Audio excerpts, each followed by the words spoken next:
Hello guys, welcome to the channel. In this lesson, I'm going to show you how to track in Premiere Pro. So without wasting much of your time, we are going to head straight into that.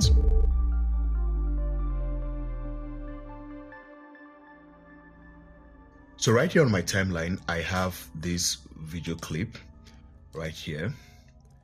It's a 5-second video clip of cars on the highway. And then I have this location icon as well on the timeline. So basically what I want to do is to track the car by attaching this location icon to it. So something like this. So to do that, I'm going to select the icon on the timeline, and then I'm going to make sure it is exactly the same duration as the clip, or you make it as long as you want the tracking to last. So that's it. And then next I'm going to head over to the effects and then search for transform.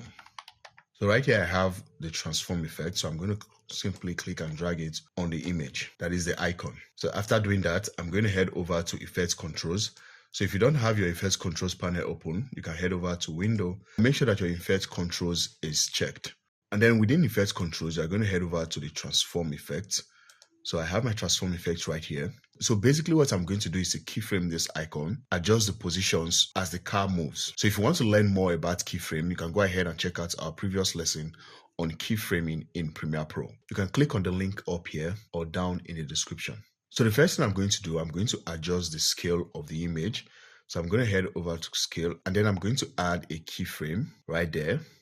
So right here, I'm going to reduce the image like that. Let me adjust this so you see what I'm doing. Just like that. And then I'm going to add another keyframe to position right there. And then I'm going to adjust the position of the icon just like that.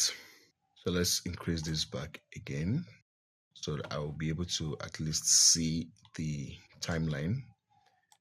I'm going to zoom out a bit.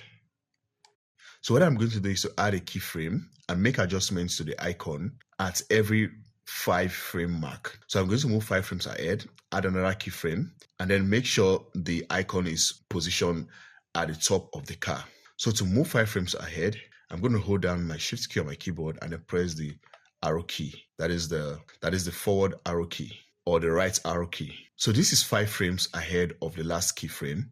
And then from here, I'm going to add another keyframe. So you can simply click on this add keyframe button here, or you can just adjust the position of the icon and a keyframe will be added automatically like that. So you see what I'm doing. So the icon is well positioned at the top of the car. I'm also going to adjust the scale as well. So let's say I adjust it by 1%.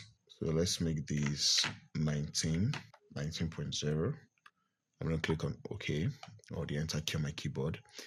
And then with that done, I'm going to move 5 frames ahead again, hold my shift key and then the right arrow key. And then I'm going to adjust the position of the icon. That's fine. And then the scale again. This time I'm going to make it 20. And then move 5 frames ahead again. And then reposition the icon right there. Let me move it up a bit. Right.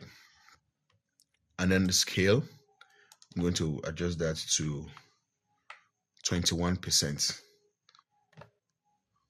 So that is it. That is basically it.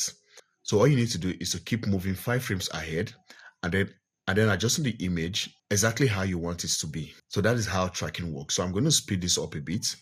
Tracking is one of the most difficult things you will have to do as an editor because it is very time consuming and it demands a lot of patience. But at the end of it all, when you are done, it is completely worth it. Now this took me about 10 minutes to complete and it's just 5 seconds. So that is it. It is basically keyframing. Like in this example I gave, it is just adjusting the scale and then the position of the icon at every 5-frame mark. If you have a very good understanding of keyframes, you'll be able to pull this off. If you find this video helpful, be sure to give it a like and also do well to subscribe to the channel and turn on post notifications so you get notified when I post a new video. Thank you, and I'll see you on the next one. Bye.